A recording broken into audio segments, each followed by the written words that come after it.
Hey guys, this video is for you if you are planning to come abroad for your studies because I'm going to share my experience so that you don't have to struggle. So I'm going to describe everything in 5 steps so that it gets easier for you to understand. The most hardest and the most important step is the first one, which is choosing your country. um, I chose my country based on some factors. You can choose on any factors that's important to you. I chose my country based on the tuition fees and the course module I want to study. At first, I wanted to study in Canada, but unfortunately, I couldn't find the subject I wanted to study. And at the same time, the cost was very high in Canada. So I had to shift. And after comparing to other countries, I find UK less costly. And the course I want to study is also there, only 1 year master's course. So, compared to other universities and other countries, I find UK a suitable option for me. If you want to know more details about how I did my research on selecting a country or a university, you can just leave a comment. I will explain it. Because if I start explaining it here, this video will get more lengthy. Step 2 is applying for your university. Some people think that CGPA matters a lot for applying a university abroad, but that's not true because you can apply to any university if you have a moderate CGPA, um, 3 or 3.5. That's okay. And also, some people think if you have a higher CGPA, you get a scholarship. That's not also true because I have good CGPA and I haven't got any scholarship. Scholarships are not that easy in masters, especially in UK. Like you can't email professors to get funded. Not that I'm aware of. So yeah, CGPA is it matters, but not that much that people say. And also, while applying, you would need the basic documents like your all academic certificates, your IELTS certificate, your SOP reference letter. I took my reference letter for two of my faculties who well know me because it's important for them to recognize and recommend you. Um, Also, I wrote my SOP myself. So if you need tips on how to write SOP, just leave a comment. I will make a video. And about IELTS, some people get confused when to um, give the IELTS exam. I've seen some people give IELTS 1 year before their application to any universities. Please don't do that because your IELTS have only 2 years of validity.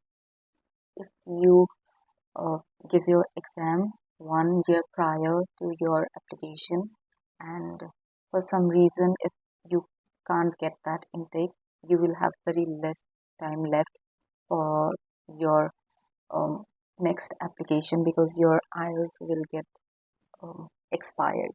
So give your IELTS few months before your application or after you apply, like within weeks you apply.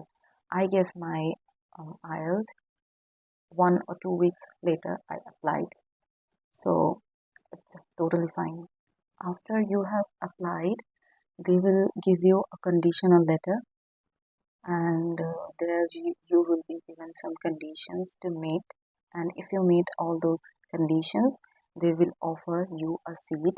So don't think that applying to a university will guarantee you a seat because you have to go through a lot more steps. After you get your conditional letter, it's time for you to set up your bank, open your student account, because in your conditional letter, they will give you information about how much you have to pay initially to accept your offer. For me, I have to pay £5,000 to accept my seat. And I opened my student account, I paid that, and then they booked me for an interview. On your condition letter, sometimes they give you a deadline for payment. If you pay within that deadline, you would get some early bird scholarship. That's what I got. I was given some deadlines and I paid within those dates, and I secured some scholarship. That's the most common scholarship you can get from UK universities. They give you some entry scholarships. That's easier to avail if you can pay within some deadlines. So that depends on each universities. It's between 2,000 to 3,000, sometimes 4,000 pounds, and that's a lot. And I would also like to say that it's important that you start your bank statement as early as possible, because sometimes because due to your bank statement delay, your acceptance letter gets delayed, which leads to your visa delay. So do it as early as possible. If the money you're putting in your statement is your own, then there is no problem. You can put it inside your bank anytime. But if you are taking a loan from the bank, talk to them, and it's better to start your bank statement early, because sometimes um, the university needs bank statement to issue you acceptance letter. So after you pay the initial deposit, they book you for an interview, and this is a very simple interview. They just ask you about yourself, your course, why do you want to study here, why this university, and the basic things.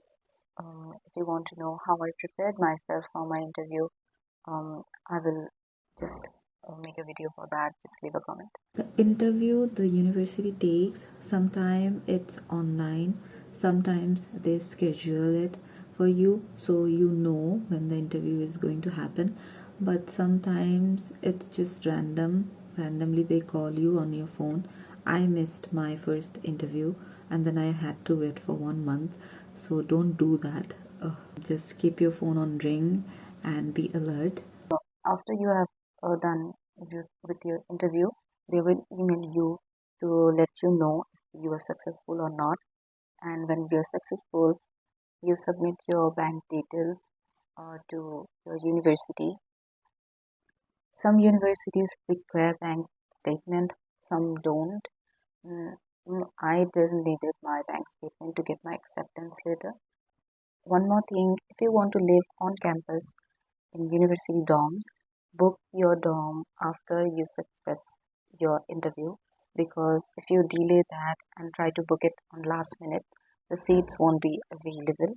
So book it as early as possible.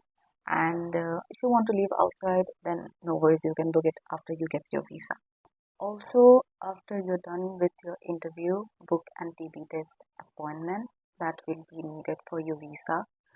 That's just simple. You just call any of your IOM nearby center and ask them to book your schedule tomorrow. You don't need to book early because you will get your appointment the next day. So do it after you're done with your interview, and just go on your appointment date to do your TB test, and they will give you your report the same day. And as soon as you get your acceptance letter, uh, you can proceed with your visa. For visa, the application is very uh, easy. You can do it yourself. I have done my visa application myself, but if you find it difficult, you can take help from your agency. The only thing that is complicated is your visa payment, because you have to do it with cards and there are certain limits. So talk to your bank, uh, know the guidelines, how to uh, enable the international transaction, and how to increase the limits of per day transaction, because sometimes the limit of your per day transaction is lesser than the amount you need for your visa application. So make sure you talk to your bank about that. They will guide you properly about where to email, what to email, what documents they need to verify the transaction. And once you have applied for your visa, you will book a biometric date. And I would advise to book your biometric date one day after you pay your IHS fees, because there's an option where you can submit your documents online. Opt for that. I did my submission online, and when you submit your documents, you need to be in a calm mind, and to pay your IHS fees it takes a longer time, so it will exhaust you. So submit your documents the next day in a fresh mind, because there are a lot of documents and you have to submit it properly. But if you feel you don't want to submit it yourself, you can go to VFS and ask them to submit for you. I submitted my paper myself, and then I went for my biometrics. And if you submit your papers by yourself, I would also advise you to not go for the premium service, because the VFS kind of manipulates you to take the premium service. But if you have already submitted your documents, there's nothing premium service do for you. Just save your money.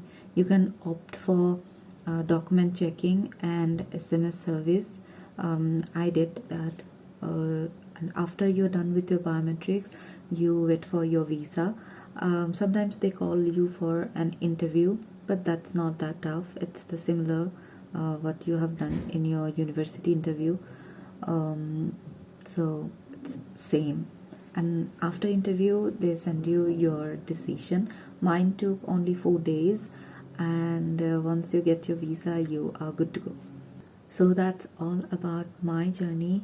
If you want to know something else, or if you want to know more about something, just let me know in the comments.